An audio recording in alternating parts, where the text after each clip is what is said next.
اور سیدنا عمر کو کن لوگوں نے شہید کروایا، یہ بھی اگر ہم کھولیں گے تو پھر اس کو ڈیپ ڈگ کرنے سے بھی آل امیہ ہی آتی ہے. سیدنا عمر کا قاتل کون تھا؟ نام لیتے ہیں جی، وہ کہتے ہیں جی ایرانی تھا جی، ابو لولو فیروز تھا. سر ایرانی تو تھا، وہ غلام کس کا تھا؟ حضرت مغیرہ ابن شعبہ کا رضی اللہ تعالیٰ. اور بخاری میں یہ موجود ہے الفاظ. اور پھر اس سے اگلا تلخ پہلو یہ ہے کہ حضرت مغیرہ ابن شعبہ پوری زندگی حضرت معاویہ رضی اللہ تعالیٰ عنہ کے دستے راس رہے ہیں. اب اگر میں فلنگ دی بلینکس کرنا شروع کروں تو میں عبداللہ ابن سبا والا جو ڈھونگ انہوں نے رچایا ناسبیوں نے، اس سے بہتر سٹوری احادیث کی بنیاد پہ بلڈ کر سکتا ہوں کہ حضرت عمر کے قاتلین کون ہیں کہ جنہوں نے پورے اسلامک سسٹم کو نقصان پہنچا کے بعد میں اس کے اوپر قبضہ کیا ہے. اور اس کی سپورٹ میں بخاری کی وہ حضرت عمر کا آخری خطبہ بھی لا سکتا ہوں. صحیح بخاری میں انٹرنیشنل نمبر کے مطابق 6830 نمبر حدیث ہے. حضرت عمر جس سال شہید ہوئے ہیں بس اسی مہینے میں وہ شہید ہو گئے، 26 ذوالحجہ کو. انہوں نے جو آخری حج کیا ہے 23 ہجری میں، تو وہ منا میں عبداللہ ابن عباس کہتے ہیں کہ اور عبد الرحمن بن عوف کہ ہم بیٹھے ہوئے تھے، ایک شخص نے آ کے کہا کہ امیر المومنین آپ نے لوگوں کی گفتگو نہیں سنی، لوگ کہہ رہے ہیں کہ عمر جب مر جائے گا تو ہم فلاں شخص کی بیعت کر لیں گے. تو حضرت عمر کو بڑا غصہ آیا، انہوں نے کہا مسلمانوں کے مشورے کے بغیر بیعت کریں گے یہ؟ اور انہوں نے کہا میں ابھی منا میں خطبہ دیتا ہوں اور میں اس ایشو کو یہیں پر ختم کرتا ہوں. تو عبد الرحمن بن عوف نے کہا کہ چند لوگوں نے بات کیا، پبلکلی اس کو ہائی لائٹ نہ کریں. کون سی یوٹیوب پہ ویڈیو آ گئی ہے؟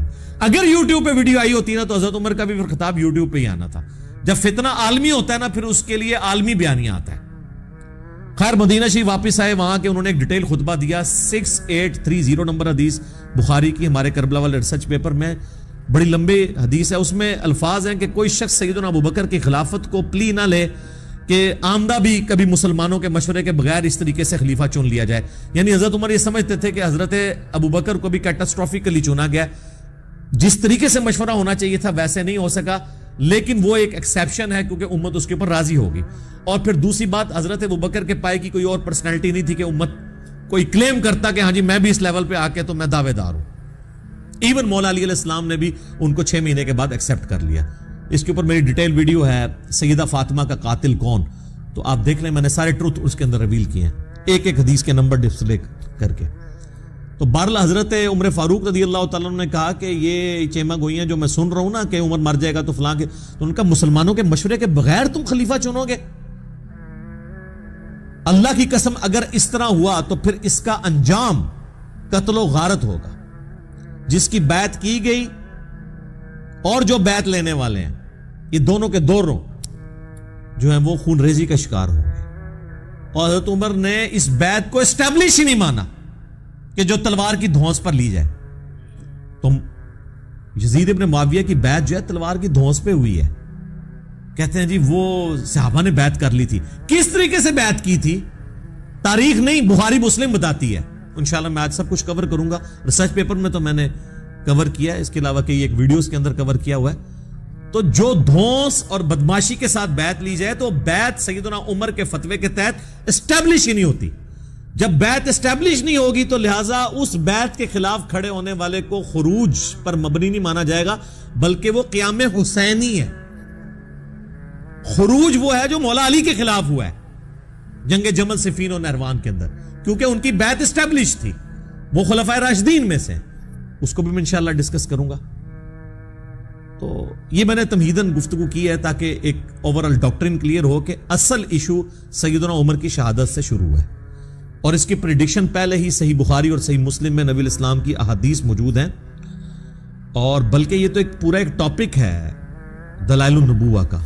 امام بیہقی نے آلموسٹ 3500 احادیث پر مشتمل کتاب دلائل النبوہ لکھی ہے. اس میں ساری نبی الاسلام کی پروفیسیز ہیں کہ آپ علیہ السلام کو ہم اللہ کا نبی اسی لیے مانتے ہیں کہ آپ نے اپنی وفات کے بعد 10 سال کے بعد، 20 سال کے بعد، 30 سال کے بعد، 50 سال کے بعد، 100 سال کے بعد، 500 سال کے بعد، ایون قیامت تک آنے والے واقعات بتائے ہیں اور وہ اسی طریقے سے ہوئے ہیں. امام بیہقی نے اپنے زمانے تک تو وہ چیزوں کو جمع کیا. ان کی وفات ہوئی ہے 458 ہجری میں. تاتاریوں کا فتنہ بھی ان کے بعد آیا ہے، حالانکہ تاتاریوں کے فتنے کی حدیثیں بخاری مسلم میں موجود تھی. امام بیہقی نے وہ دیکھا نہیں ہے، لیکن ہم تو آج کہہ سکتے ہیں وہ بھی پورا ہو گیا.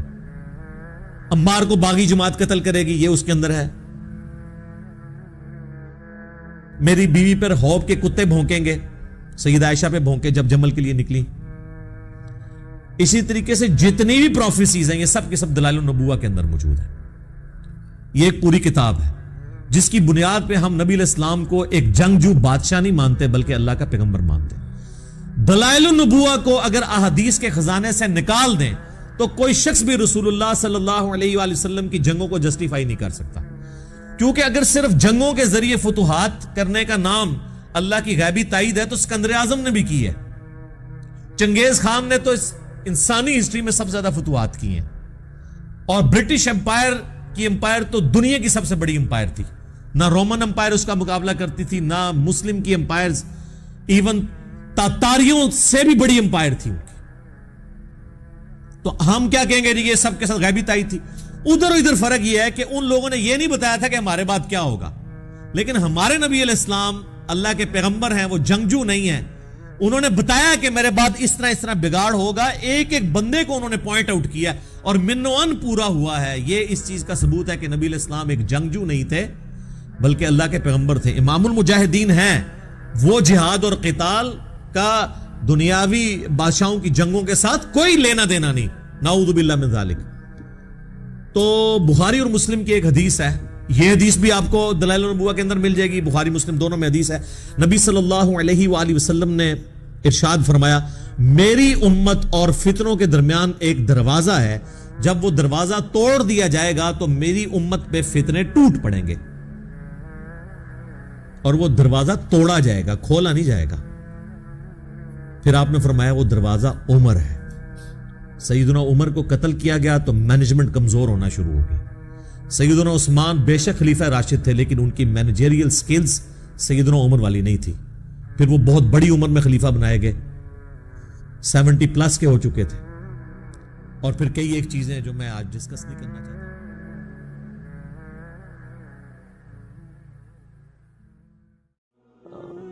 حضرت حمزہ بن عبد المطلب کا غم اتنا بڑا غم تھا کہ صحیح بخاری میں ایک پورا چیپٹر ہے غزوہ احد کے چیپٹر کے اندر نا، اس کا عنوان ہی ہے حضرت حمزہ بن عبد المطلب کی شہادت. اور اس میں وہ لمبی حدیث ہے واشی کے بارے میں. 2 تابعین جو ہے وہ واشی کو ملنے کے لیے جاتے ہیں، وہ شام میں شفٹ ہو چکے ہوتے ہیں، اور ان سے جا کے حضرت حمزہ کا قتل کے بارے میں پوچھتے ہیں. تو واشی بتاتے ہیں کہ جی میری یعنی ڈیوٹی لگائی گئی تھی جبیر بن مطعم کی طرف سے. خیر وہ جبیر بن مطعم بعد میں وہ بھی مسلمان ہو گئے، وہ بھی صحابی ہیں. اور ہند جو بیوی تھی ابو سفیان کی، اس نے اپنے باپ کا بھائیوں کا بدلہ لینا تھا. تو وہ کہتے ہیں میں ایک پتھر کے پیچھے چھپ گیا اور میں انتظار میں رہا کہ میں موقع ملتے ہی سامنے آ کے وہ نہیں لڑا، اس نے چھپ کے جو ہے نا وہ نیزے کا وار کیا. اور وہ کہتے ہیں ناف والی جگہ پہ میں نے نیزہ مارا اور وہ آر پار ہو گیا. اس کی وجہ سے حضرت حمزہ کی ڈیتھ ہو گئی. اور پھر کہتے ہیں میں جب مسلمانوں کو اللہ نے غلبہ دیا تو میں مکہ بھی چھوڑ کے یعنی فتح مکہ کے بعد طائف چلا گیا. طائف میں نے سکونت اختیار کر لی تو بالآخر طائف میں بھی اسلام پہنچ گیا. وہاں کے قبائل نے بھی اسلام قبول کر لیا. چاروں ناچار میرے پاس کوئی حل نہیں تھا. تو مجھے میرے ساتھیوں نے کہا کہ رسول اللہ معاف کرنے والے ہیں، تم حضور کے سامنے پیش ہو، اللہ تعالیٰ تمہاری غلطی معاف کر دے گا. تو میں بھی ان لوگوں کے ساتھ چلا گیا.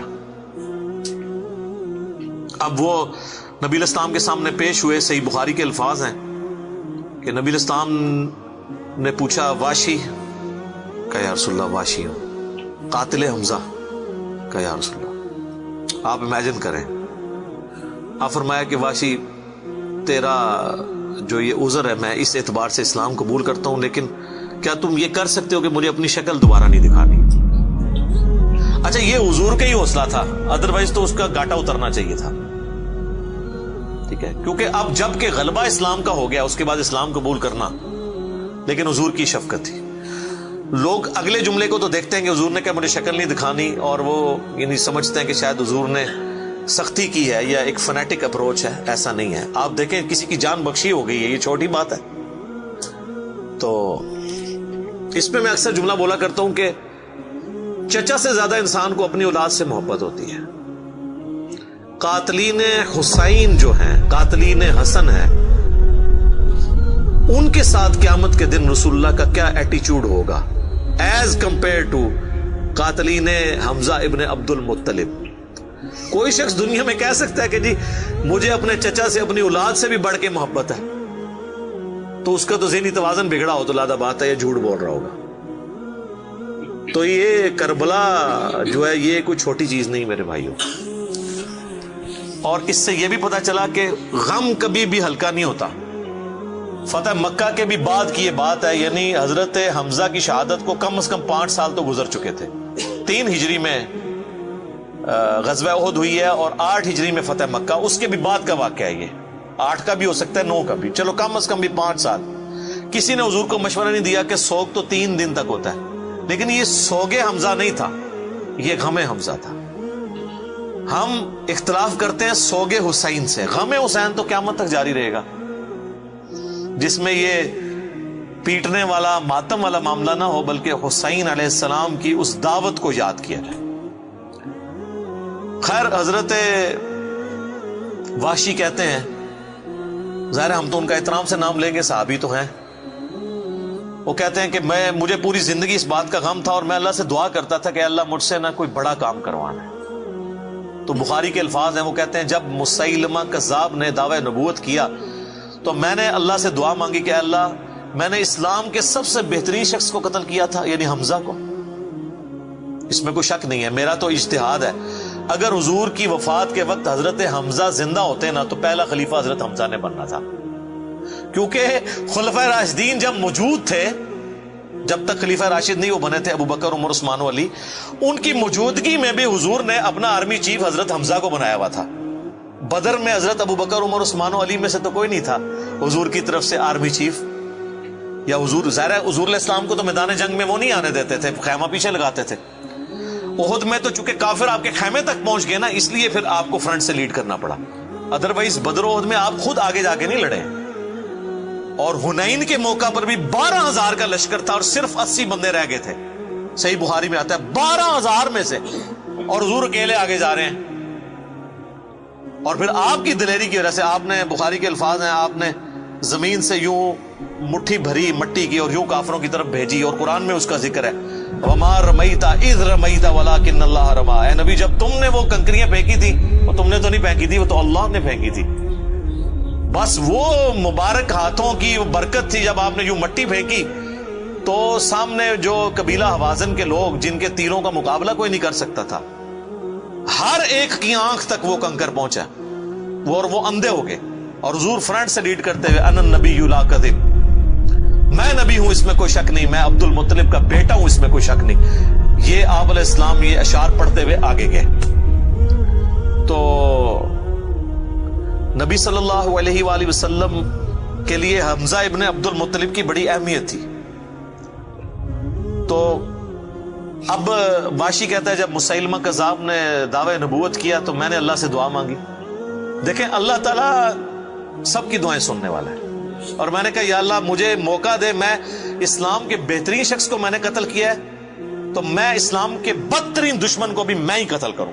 دیکھیں اسلام کا بدترین دشمن وہی ہو سکتا ہے نا جس نے دعوی نبوت کیا ہو اور مسلمانوں کی جمعیت توڑ دی ہو اس وقت میں جب حضور کی ڈیتھ ہو چکی ہے، لیڈر جا چکا ہے، اور پیچھے مینجمنٹ کو کمزور کرنے والی بات ہے ہزاروں لوگوں کا مرتد ہو جانا. تو وہ کہتے ہیں کہ میں جب جنگ یمامہ کے لیے ندا کی گئی تو میں بھی اس لشکر میں شامل ہوا، اور میں نے اپنے وہی نیزہ جس سے حضرت حمزہ کو مارا تھا، سر عمر سیریز میں انہوں نے یہ سین فلمائے ہیں، وہ نکالا اور اللہ سے مانگا. اور کہتے ہیں میں نے دیکھا کہ وہ گھنگریالے بالوں والا جو ہے وہ اونٹ کی رنگت کا اس کا جسم وہ دیوار کے ساتھ ٹیک لگائے ہوئے کھڑا ہے. تو میں نے پوچھا کہ وہ مسیلمہ کذاب کون سا ہے، تو انہوں نے بتایا یہ ہے. انہوں نے دور سے اس کو مارا، ان کا نشانہ تو بڑا زبردست تھا، تو وہ مارا گیا. اور گر پڑا زمین کے اوپر اس نیزے کے وار سے. پھر ایک انصاری صحابی نے آگے بڑھ کے اس کی گردن کاٹ دی. تو پھر وہ کہتے تھے کہ مجھے اللہ سے امید ہے کہ اللہ تعالیٰ اس نیکی کی برکت سے میری وہ غلطی معاف کر دے گا. ٹھیک ہے, ویسے تو اسلام لانے ہی غلطی معاف کر دیتا ہے. صحیح مسلم میں حدیث ہے کہ ایمان لانا پچھلے کے گناہوں کو معاف کر دیتا ہے. لیکن سر کچھ گناہ بہت بڑے لیول کے ہوتے ہیں, اس کے لیے بہت بڑے لیول کی نیکی چاہیے ہوتی ہے اس کی کمپنسیشن کے لیے. چونکہ حضور بھی تو اس اعتبار سے تو حضرت واشی حضور کے سامنے نہیں آتے تھے نا, اور یہ کتنی بڑی ان کے لیے تکلیف دہ چیز تھی کہ جس نبی کا کلمہ پڑھا ہے وہ کہہ رہے ہیں مجھے شکل نہیں دکھانی. آپ اس تکلیف کو سوچ سکتے ہیں. ہاں, اب میں یہ سمجھتا ہوں, اللہ سے امید کرتا ہوں کہ قیامت والے دن حضرت واشی حضور کے سامنے اس اعتبار سے پیش ہو سکتے ہیں کہ مجھ سے یہ غلطی ہوئی تو یا رسول اللہ دیکھیں آپ کے سب سے بڑے دشمن کو بھی میں نہیں قتل کیا. تو یہ بہت بڑی سعادت ان کو ملی. رضی اللہ عنہم اجمعین وعلیہم السلام. صلاۃ بر محمد وآل محمد. اللہم صلی علی محمد وعلی آل محمد واصحابہ اجمعین الی یوم الدین.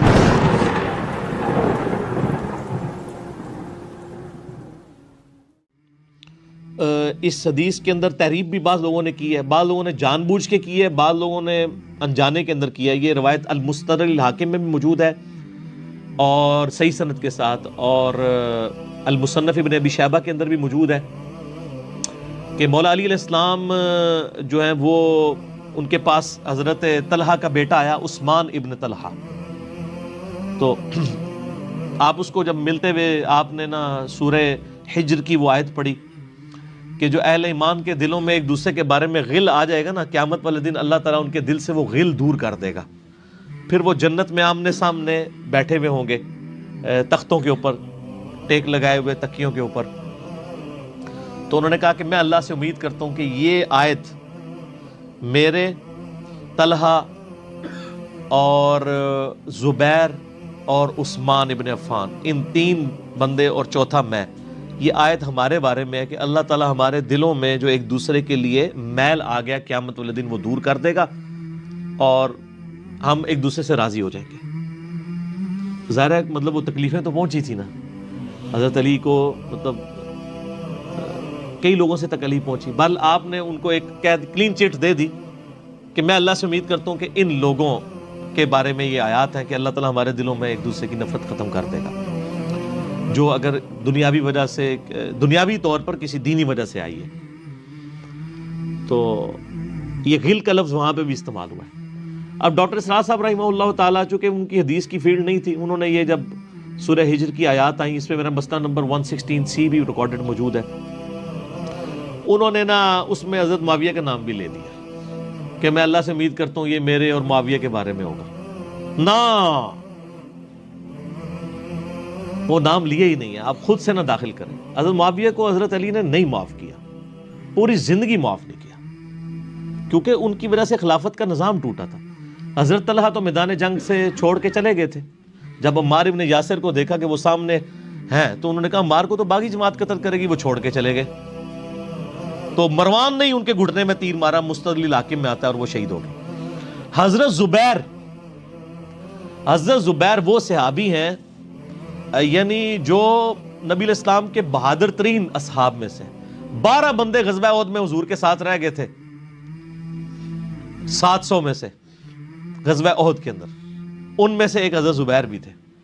اور یہ تلوار کمال کی چلاتے تھے, اکیلے میدان جنگ میں آگے چلے جاتے تھے. بخاری میں آتا ہے کہ ان کا بیٹا عبداللہ ابن زبیر کہتا ہے کہ میرے باپ کے 2 شانوں کے درمیان اتنا بڑا زخم تھا جو ہیل اپ ہو گیا تھا, لیکن پھر بھی گڑا پڑا ہوا تھا, میں پورا ہاتھ اس میں داخل کر لیتا تھا, اور وہ زخم ان کو احد کے موقع پہ لگا تھا. ٹھیک ہے. اور پھر جنگ, اسی حدیث میں بخاری کے آتا ہے کہ جنگ یرموک کے موقع پر لوگ یعنی لیڈر کے اوپر چل رہے ہوتے ہیں, تو حضرت زبیر بھی ایک اسکواڈ کو لیڈ کر رہے تھے. تو لوگوں نے کہا حضرت آپ آگے جائیں. انہوں نے کہا جب میں آگے جاؤں گا تو میرے ساتھ کوئی نہیں آگے جا سکے. وہ اکیلے گھوڑے کو انہوں نے جو ہے وہ ایڑی لگائی اور رومن امپائر کی یعنی فوج کے اندر گھس گئے, اور کوئی بھی ان سے لڑنے کے لیے تیار نہیں ہوتا تھا. اتنی بہادری تھی ان کے اندر. لیکن جنگ جمل میں حضرت علی کے مقابلے پہ آ گئے.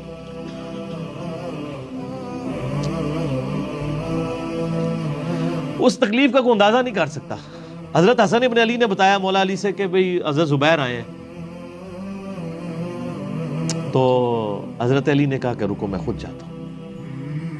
گئے، کہا زبیر یاد ہے وہ دن جب نبی تم مجھ سے بڑا پیار کر رہے تھے؟ پھوپھی ذات تھے نا، نبی علیہ السلام کی پھوپھی کے بیٹے ہیں حضرت زبیر بن عوام رضی اللہ تعالیٰ عنہ۔ تو حضور نے تم سے ایک بات کہی تھی کہ تم علی سے اتنی محبت کرتے ہو، ایک دن آئے گا کہ تم تلوار لے کے علی کے خلاف کھڑے ہو جاؤ گے۔ تو تم نے کیا کہا تھا کہ یا رسول اللہ میں علی کے خلاف کھڑا ہوں گا؟ اور میں ہاں، تم اس وقت ظالم ہو گئے۔ تو حضرت زبیر جو ہے وہ ان پہ غشی طاری ہو گئی، گھوڑے کو، یعنی وہ حضرت علی کا پھر سامنا بھی نہیں کر سکے، میدان جنگ سے واپس چلے گئے۔ تو بعد میں حضرت علی کے فوجیوں میں سے ایک بندے نے جا کے پیچھے ان کو دھوکے سے قتل کر کے تو لا کے تو سر حضرت علی کے سامنے رکھا۔ تو حضرت علی نے کہا کہ زبیر کے قاتل کو میں دوزخ کی بشارت دیتا ہوں، کیونکہ زبیر جنتی تھا۔ تو وہ شخص پھر حضرت علی سے ناراض ہو گیا کہ ہم نے میں نے تجھے حکم دیا تھا، جب میں نے ان کو جانے دیا تو نے یہ کام کیوں کیا؟ تو وہ پھر خارجی ہو گیا۔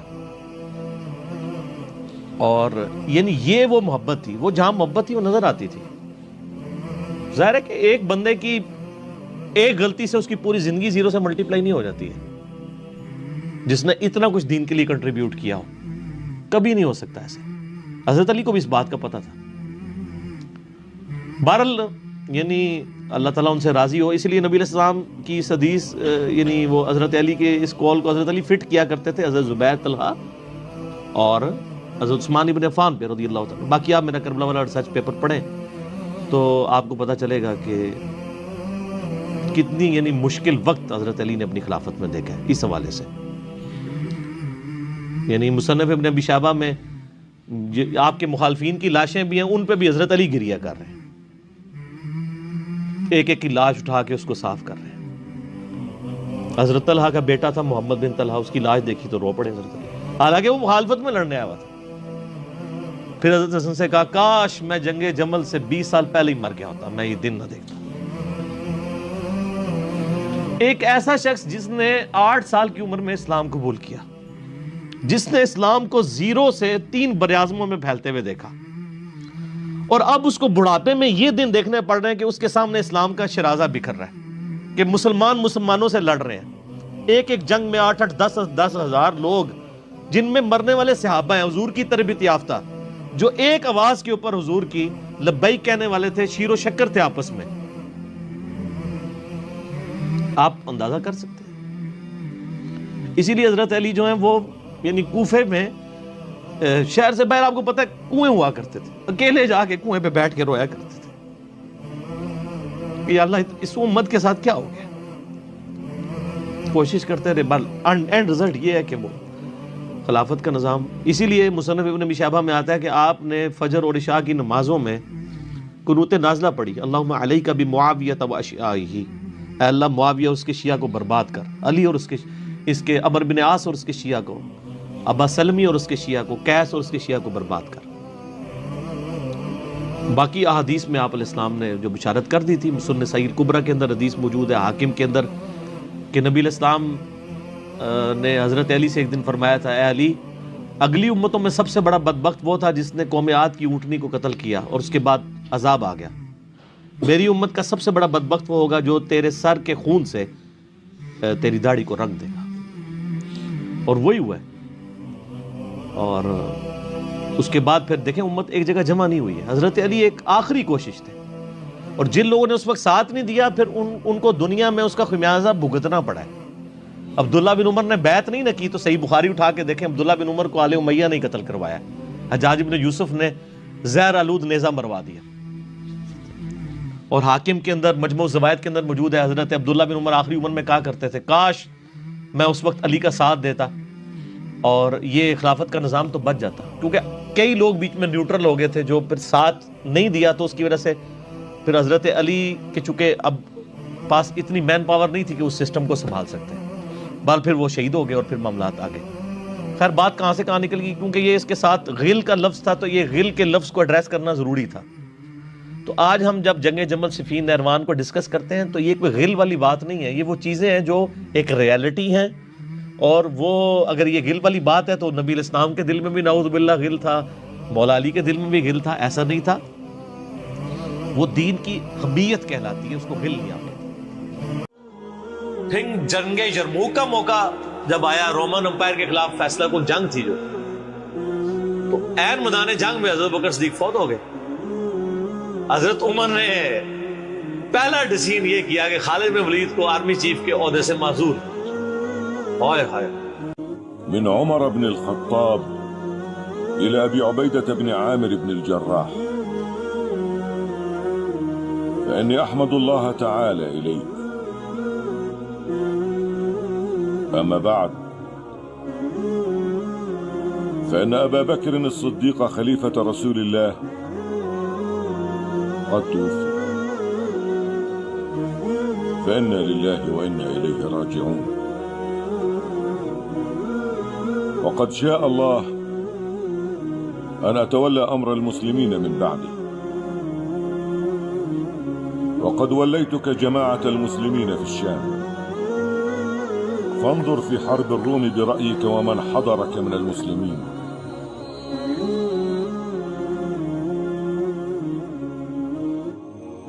واعلم أني لم أعزل خالد بن الوليد عن سخطة أو خيانة، فليكن عونك فيما تجد فيه، فإنه لا غنى لك عنه.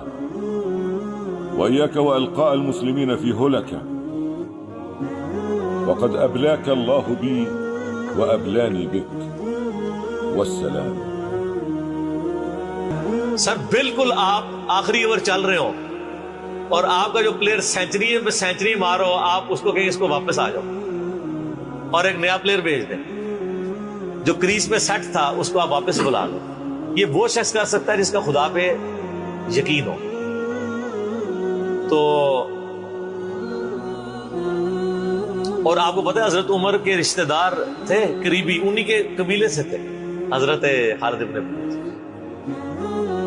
حضرت خالد بن ولید کو پتہ تھا کہ یہ اگر عمر خلیفہ بنے گا نا تو پھر میرا معاملہ پہلے ہوگا. اور وہی ہوا. ابو عبیدہ ابن جراح کو بنا کے بھیج دیا. لوگوں میں بڑی چیمہ گوئیاں شروع ہوئی کہ لو جی سب سے بڑی آرمی کے خلاف جنگ ہو رہی ہے، سب سے بڑی سپر پاور، اور عین میدان جنگ میں یہ ڈیسیژن کر دیا ہے اگر مسلمان ہار گئے پھر کیا ہوگا، یہ وہ اللہ نے فتح دے دی.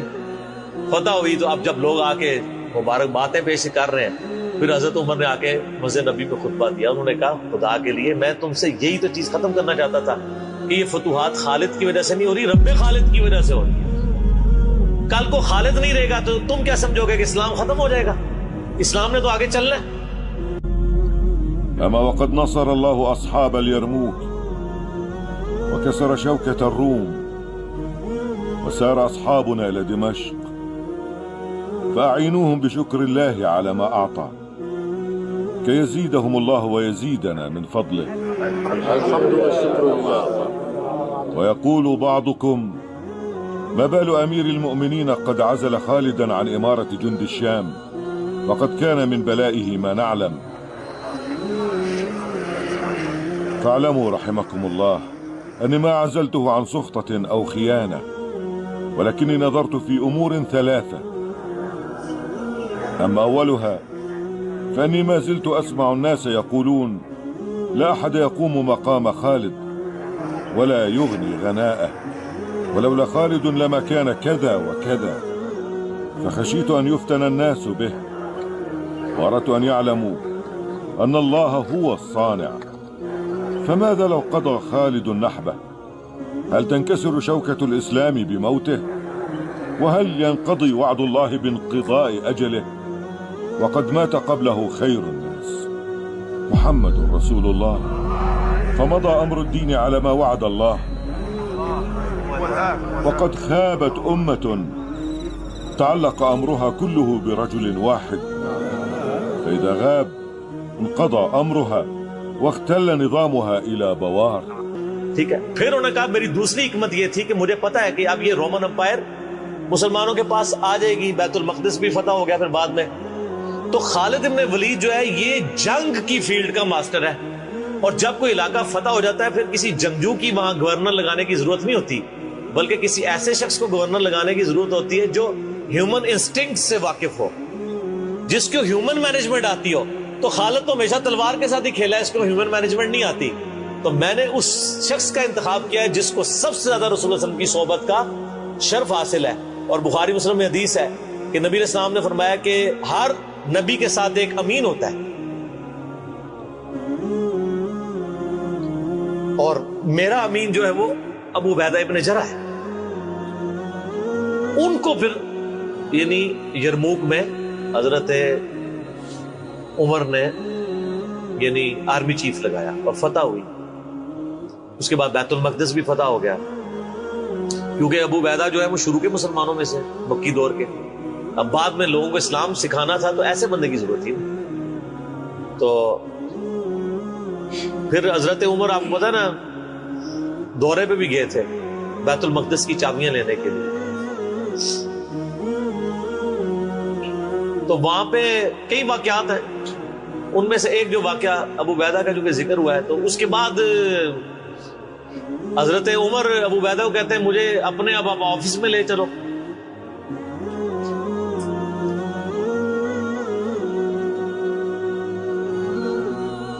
دنیا کی سب سے بڑی سپر پاور فتح کی ہو جس بندے نے، آپ سمجھیں کہ ایک بندے نے امریکہ فتح کیا ہے، کسی جنرل نے، واشنگٹن ڈی سی میں اس کا آفس تو ہونا چاہیے.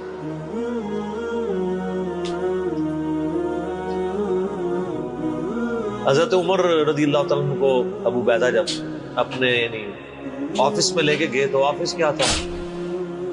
اسی قلعے کا ایک پرانا سا کمرہ جس کے ایک کونے کے اوپر مصلی بچھا ہوا ہے، ایک وضو کی جگہ ہے، لوٹا پڑا ہوا ہے. یہ کل کائنات ہے. اس آفس کی جو سب سے بڑی سپر پاور کو جس بندے نے گرایا ابو عبیدہ ابن جرح نے. حضرت عمر رضی اللہ تعالیٰ عنہ کی آنکھوں میں آنسو آ گئے. انہوں نے فرمایا کہ دنیا نے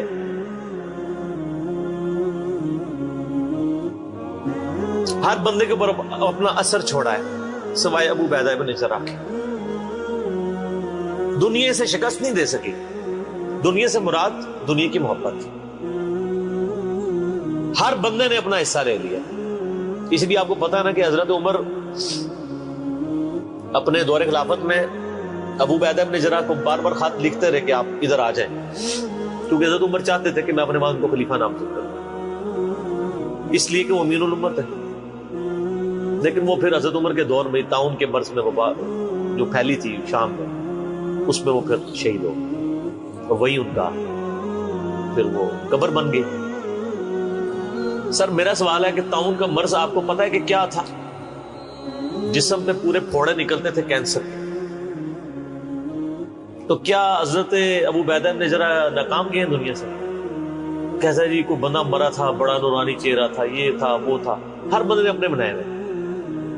ایک بندہ پھوڑوں کی تکلیف سے مرا ہے، بخاری مسلم کی حدیث ہے، جو طاعون کے مرض میں مرا وہ شہید ہے. تو وہ مرے تو بستر مرگ پہ ہے لیکن شہید ہے. اور دوسری طرف خالد بن ولید آپ دیکھ لیں، سینکڑوں جنگوں میں حصہ لیا انہوں نے، کسی ایک جنگ میں شکست نہیں کھائی، حتیٰ کہ جو کافروں کی طرف سے بھی غزوہ احد لڑی ہے اس میں بھی ان کو شکست نہیں ہوئی. جسم پہ حضرت خالد بن ولید کہا کرتے تھے میرے جسم کا کوئی حصہ نہیں جس پہ برچھی یا نیزے یا تلوار کا نشان نہ ہو. ظاہر ہے اتنی جنگوں میں زخم لگ گئے، لیکن میں بھی آج ایک بوڑھے اونٹ کی طرح بستر مرگ پہ مر رہا ہوں. میں نے سینکڑوں جنگوں میں اپنی موت کو تلاش کیا لیکن موت نہیں آئی. اس کا مطلب ہے موت جو ہے وہ اس پہ ڈیپینڈنٹ نہیں ہے کہ آپ میدان جنگ میں گئے ہوئے. ان کو موت میدان جنگ میں اس لیے نہیں آنی تھی کہ وہ اللہ کی تلوار تھی، اللہ کی تلوار تو نہیں ٹوٹ سکتی تھی. تو ان کا آج میں بھی بوڑھے اونٹ کی طرح بستر مرگ پہ مر رہا ہوں. صرف میں تمہیں یہ بتانا چاہ رہا ہوں کہ موت کا میدان جنگ سے کوئی تعلق نہیں. ویسے تو مسلم شریف میں حدیث ہے جو شخص شہادت کی تمنا کے ساتھ اپنے بسترے پہ بھی مرا اللہ تعالیٰ اسے شہید ہونے کا ثواب دے دے. ہمیں نیت کرنی چاہیے. یہ حضرت خالد بن ولید کے شعر ہیں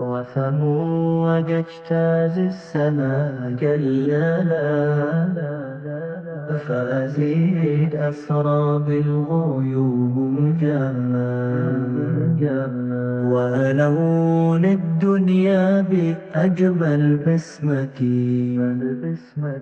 وأكون للخير العميم مثالا وأراقب الرحمن جل جلالا وتقدست السماء وتعالى وأكون للوطن الحبيب مشيدا إني إليه وأستفيض جلالا وأبرر محتسبا بأمي وأبي فاضى على محبة دللا وأكون في عمل التطوع قدوة وصوغ من عزم برجال المجال فأكون بالقيم الظليمة جدولا أسقي الحياة محبة دللا هي هكذا قيم النجاة تحفني فأخوض فيها للنجاة نزال لا تسأل العيائم عن سبل العلا ستراه طيرا في العزيمة انجال